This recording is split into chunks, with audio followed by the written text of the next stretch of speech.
Ngayong araw, isang murang tattoo na naman ang ibibigay natin para sa insurance company, office staff, agent employee, all the way from Taguig kasama ng kanyang asawa na planong mag-Japan next year na pumunta dito sa Baras sakay ng kotse na gray na ipinark doon sa may ilalim ng puno sa tabi ng gutter sa may gilid ng pangatlong bahay mula sa studio.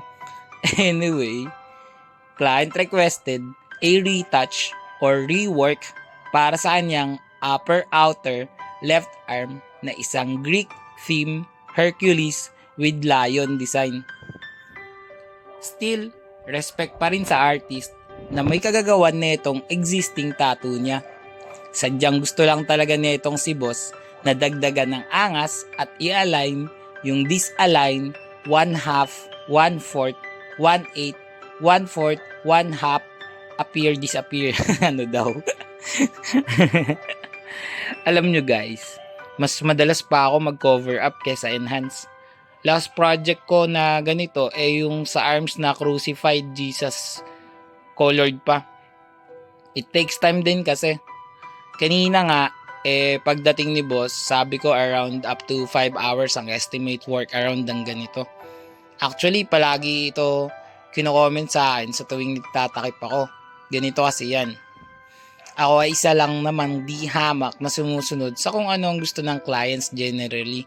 Kung minsan sasabihin sa akin na maganda naman yung dating tattoo ni boss or ni customer, bakit mo pa pinalitan? Ba't mo pa kinover up? Dapat enhance na lang daw. Ganun talaga eh. Sumusunod lang naman ako. Yun yung request kasi nila. So, sino ba naman ako para hadlangan yung kasiyahan nila, 'di ba? Kung saan sila maligaya, ay susuportahan ko sila. And syempre, yun naman din ang importante and may priority. Sila yung ma-please. 'Di ba?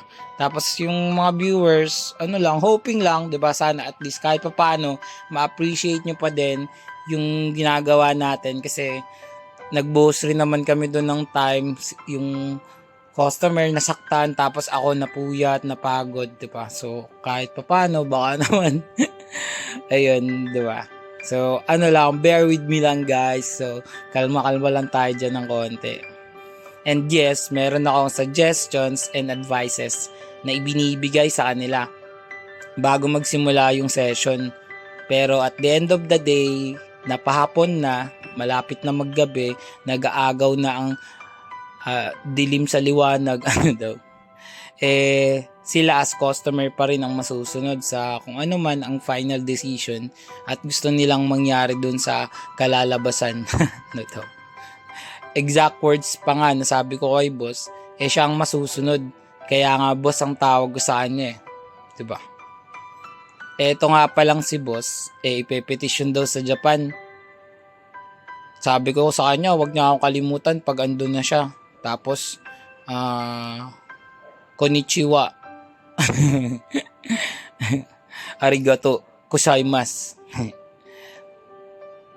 Dati nabanggit ko na sa vlog na yung dream country destination ko, ito talaga. Kahit di para sa gala lang, kahit work related, gusto ko talaga pumunta doon. Kahit saglit lang, mga 2 to 3 days or bahala na. Hindi ko naman plano magstay doon or manirahan doon. Gusto ko lang makapasyal and mapuntahan yung mga lugar na sa movie, series, and anime ko lang nakikita. Sobrang yaman kasi ng cultural, heritage, tradition netong bansa na to guys, kung alam nyo lang. Kahit yung yung pambansang kasuotan nila.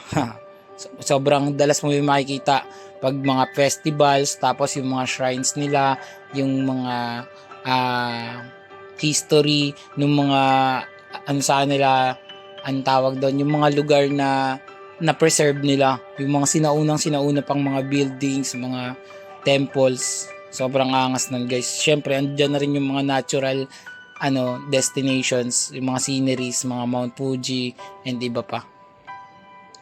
Kaya sa lahat po ng mga Hapon, o mga kabayang Pinoy na nakatira o kasalukuyan nagtatrabaho sa Japan, sagutin nyo lang ticket and accommodation ko dyan sa Japan. Tatuan ko na kayo, Malaya Kakusa, Yakult, Takusa, lahat-lahat na. Teka. Napahaba na naman tong kwento ko. Pero don't get me wrong ha. Yung offer na murang tattoo, di yan limited only for them. Lahat ng may trip, kahit ano pang lahi nyo, basta marunong kayong mag-FB or mag-PM sa page, more than vlogs, text o tawagan ako sa cellphone number ko 0970-825-0395.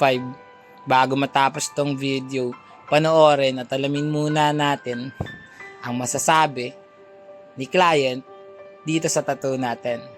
Yo, let's go! Boss, tapos na yung tattoo natin. Anong masasabi mo? Solid. Recommended. Ganda ng gawa. You know, rate mo na boss, 1 to 10. 100. Yes, 100 daw. Enhance ito na Hercules tattoo. Ayan, no? Tapos may ano siya, lion siya dyan. Kasi kung napanood niyo yan, guys, may pintay siyang lion nun with his bare hands. Ha. Yan. So, Greek pa din yan. Kasi dun sa story, anak yata to ni Zeus. Tama, boss, no? Ayan. Yeah, ganda. Ano? Yan. So, dinagdagan lang natin siya ng contrast, pati konting gray, and inayos natin yung furs, yung ibang details. Tagasan ka nga ulit, boss? Tagig, guys. Tagig. Ulit ka pa ba, boss? Yun, no? Salamat, boss, sa tiwala.